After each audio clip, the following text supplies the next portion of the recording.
So how do you share information between processes if you don't have inter-process variables? What is a worker? It's a message box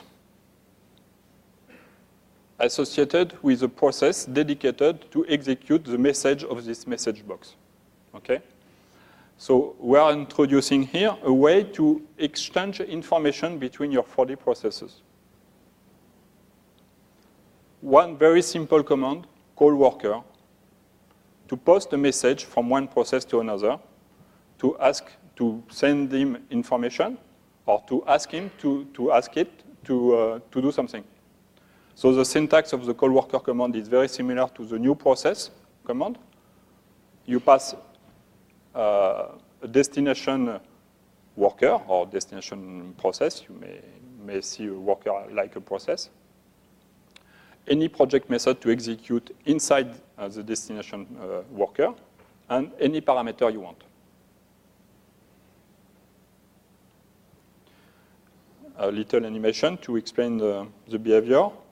From the application process, say you want to pass information to another process, to the my worker process. Okay, so the application process is running.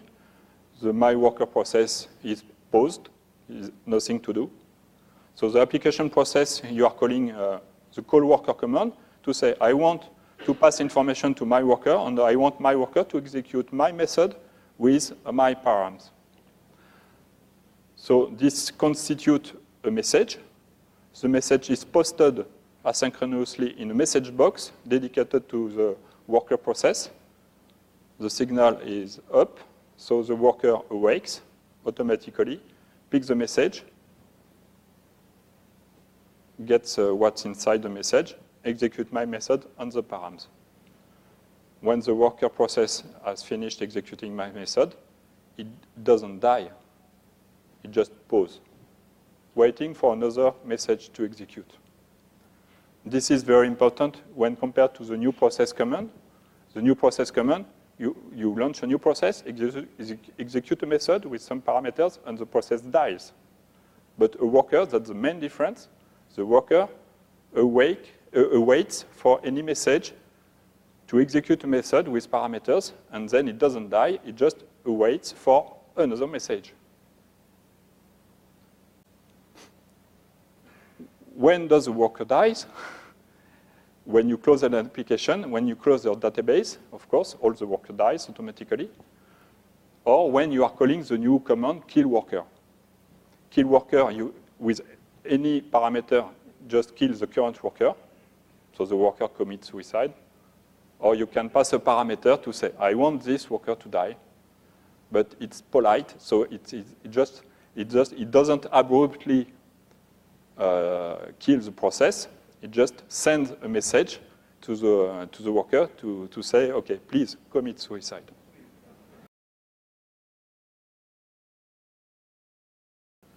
So it's very simple. Workers are not reserved to preemptive processes. It works also with cooperative processes. It's messaging between processes. So from the application process, I have a dialog. I click on this button.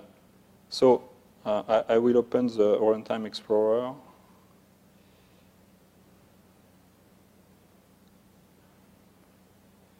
Okay, you see that there's no worker process yet. The first time I click call worker,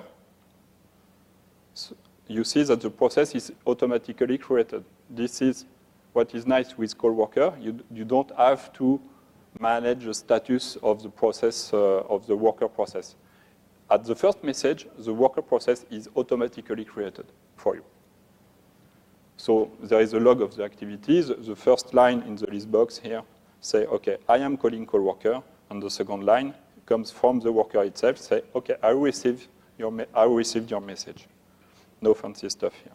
If I call it again, it doesn't create another process. It just, because the process is already there, the worker is identified by the name. The name of the worker is unique. So 4D knows that the worker or process already exists, so it doesn't create a new one. It just sends him the new message, and the worker processes the message. Then I'm calling kill worker here to ask politely as a worker to commit suicide. And you see that the process is now aborted.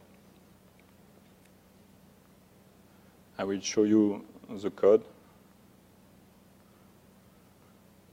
But the code is actually very obvious.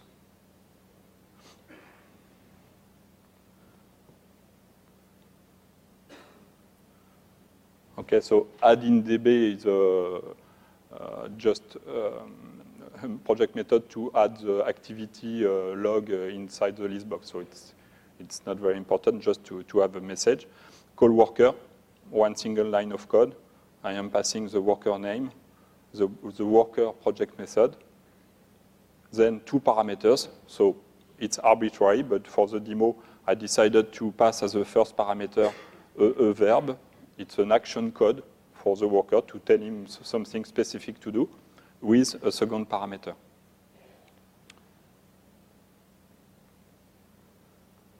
And if for the kill worker, it is the same. The verb change, I tell him to stop. Okay? But this is the same kind of code. If I am opening the worker project method, I think this is typical code you may have already in your application. You have a project method with a $1 parameter is an action code to ask your process something specific to do. So I have here two different actions. Call, this is the message. Okay, just to say, okay, I did receive your message.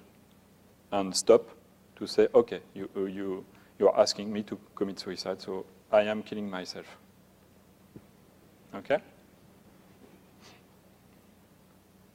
Note here that in this demo, I am using only one project method with an action parameter.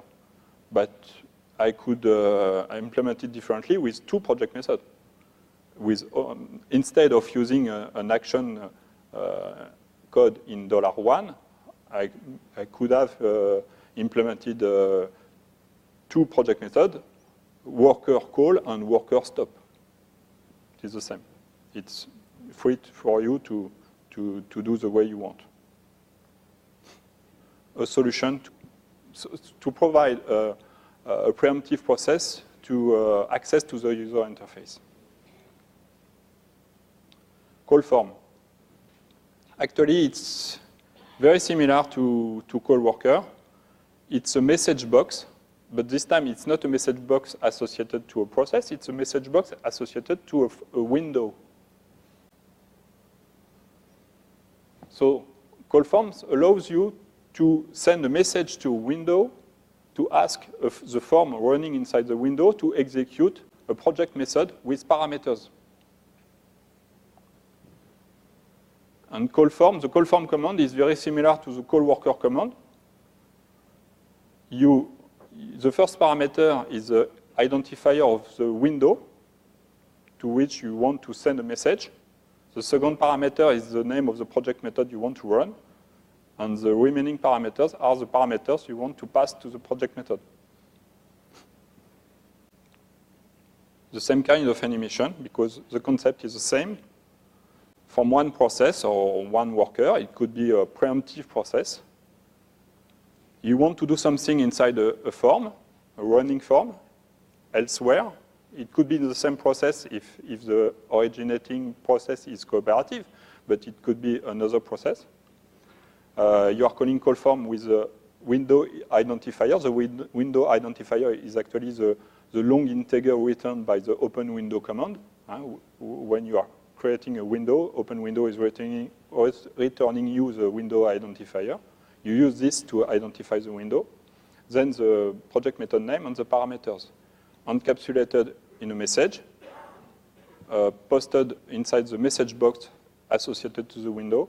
Then the process handling the window is detecting this automatically, takes the message, and execute the method with the parameter.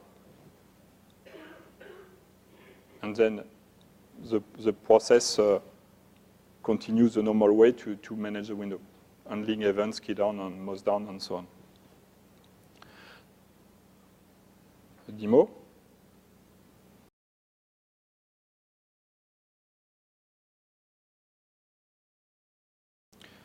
Okay, here it's a very simple demo. There's no workers, there's no multiple process. It's only call forms, calling forms inside the same single process, just to make very simple, to make it clear. So here I am creating a modeless dialog, a second modeless dialog. You know, with the star parameter in the dialog command to create a modeless dialog. And for this one, I am adding some text in my list box. And with this button, I am also adding some text in my list box. Then I can close this window, close this one. Okay?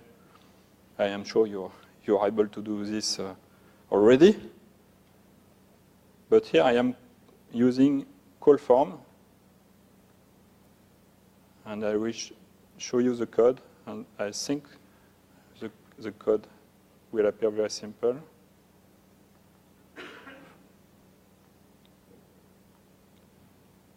Okay, for the first button to open the window, what I am doing, just opening the window, takes the reference, the identifier of the window, calling dialog with the star parameter to make the window modeless. Actually, the show window is not necessary. I don't remember why, but okay. And immediately, I am calling the window. I am using the call form command to say, hey, I want to change the background. You notice that the two windows have a blue background and a red light background. So this is done here. Immediately after creating the dialog, I am asking the form to run a project method to set the color of the background inside the form.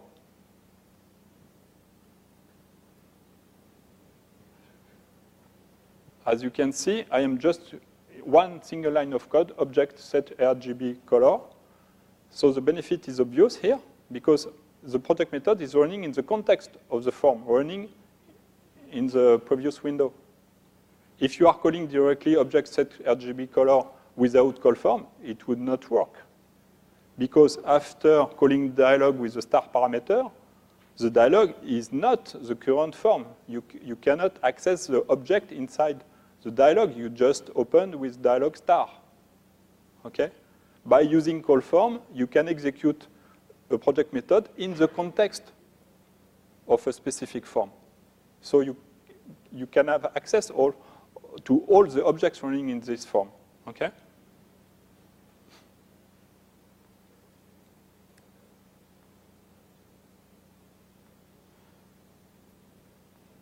Similarly, if I want to add some text in the list box inside my form, I am just calling call form to execute my do add message project method with some parameter, with the originating process, current process name. This command is new, actually. Current process name. You have current process, which returns the current process number. Now you have the current process name, which returns the current process, actually, name. And the do add message is very simple. I use object get pointer to get the pointer to the array used by the first column of my list box inside my current form. Insert in array to put the text at the top of the array and initialize the array element value. This is working because call form is executing this code inside the context of the form I pass as a parameter. So this is very powerful. With call form, you can manipulate any object of any form from anywhere, because here I am using only one process, but it is working from any process to any other process. So you can imagine that from any process, including a preemptive process, you can do this. You can, from a preemptive process, you can manipulate a list box running in another process. very easily.